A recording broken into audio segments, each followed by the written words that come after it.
All right, we turn now to the Washington swamp, where Joe Biden is, quote, confident that a deal will be reached on the debt ceiling so we don't default as a country.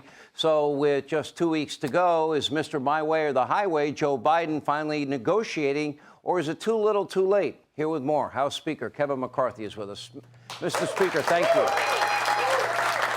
You know, thank you, Sean. Over 100 days ago, I started reaching out to you and saying, Mr. Speaker, any update on the debt ceiling? Mr. Speaker, any update? You had that one meeting 104 days ago, and Joe Biden said he would not negotiate. You reached out to him almost daily, if I'm not mistaken. So you knew the debt ceiling deadline was coming. You passed a really responsible bill. Tell me how the negotiations are going, and do you think your caucus is willing to give up a really good bill in exchange for Joe Biden betting that you'd never get that bill passed? Well, first of all, Sean, thank you for your help, and thank you to all the viewers, and especially to all the Republican members in the House and in the Senate, because they have held firm together. You were right. On February 1st, I sat down with the president saying, let's negotiate a debt ceiling increase, but also change the trajectory of the money that we're spending. We got to stop just this runaway spending. And he ignored us for 105 days. But because we united, we were able to pass a bill. We got into where we had a meeting. The president said all along he would not negotiate, and you'd had to just increase the debt ceiling. He and Chuck Schumer said that. Yesterday was a breakthrough. They acknowledged that it's no longer a position they can hold, and now they've appointed two of their administrative people to work with our staff to work to try to find and solve this problem. But, you know, we've been very clear, Sean.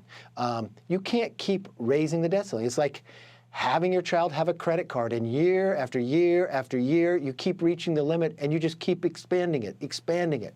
Well, there comes a point where your credit card now costs you more than all the money you make in a year, bigger than your entire economy. You're responsible for paying it, but shouldn't you actually look how you're spending money? So, a limit, save, grow. We limit how much we spend in the future. We save money by pulling back that COVID money that wasn't spent. We put in work requirements. This is only for able-bodied people with no dependents. It helps them take them from poverty to jobs, helps them get out of that poverty mess. And then we look at places that we could cut the red tape so we could build things in America again. We become energy independent. That's just a few of the things. And we've also, Sean, remember what we put in here, cutting those 87,000 IRS agents. A lot of good ideas to be able to raise the debt ceiling, but actually put an economy that's stronger, less dependent on China. Mr. Speaker, you were able to pass this by a margin of only 2 votes. You don't have that big a margin to play with in the House. So you only have 14 days to go, and I think the budget is really responsible. You raise the debt ceiling. You bring spending back to 2022 levels. You reduce baseline budgeting increases to, what, 1% a year. Yes. The CBO scores it out at $4.8 trillion saved over 10 years. That, to me, is fiscal responsibility and all the other things that you mentioned. Now, let's say that Biden says, this is my final offer, and you bring that deal back to your caucus.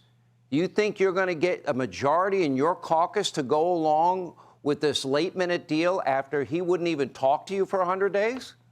Sean, I believe we can if we come to a good agreement, because think of this. The president said he wasn't going to negotiate. We were just going to raise the debt ceiling. First of all, we have just now been able to have a victory. The president can no longer say that. So no, the debt ceiling will not get raised with no changes. If we get a fundamental change where we get a cap in what we're spending, that's trillions of dollars saving. If we change the trajectory where we get work requirements, that's the biggest welfare reform we've had since Bill Clinton signed the bill. If we're able to get savings where we're spending less, that'll be the biggest cut since Ronald Reagan. This is an idea that Republicans have stuck together in the House and the Senate. We're going to have to realize when we can declare victory and show the American public when we stick together, we can win and make America stronger. All right. I think in large part, and I got to give credit to your colleagues in the Senate, they have stood by you and your bill and said, no, it'll be Speaker McCarthy and Joe Biden that negotiate this. You have 43 senators that signed a document saying they'd stick by your bill. John Kennedy didn't sign it, but he said he would stick by your bill. So that's really 44. So it's not going to happen. They're not going to get a bill out of the Senate. Nope. Basically, it's going to be your bill and any changes you might make. Where might you think about making changes to what I think was a really good bill that you passed in the House? Look, Sean, that was a really good bill in the House. We have to pass the House and the Senate. We're sitting with the president now. We told him we have to spend less. We told him we're going to negotiate only off our bill. And so we're sitting in the room trying to get this done where we can get this done to be able to move forward to stop our inflation, get us off the dependency of China, and get America working again.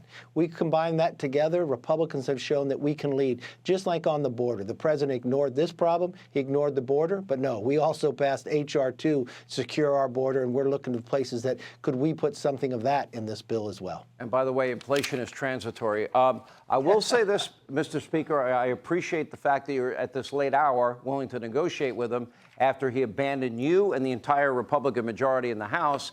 However, I will say that if there is a default for the first time in the history of this country, that will be on Biden. That will be Biden's default. Biden default. It will be his.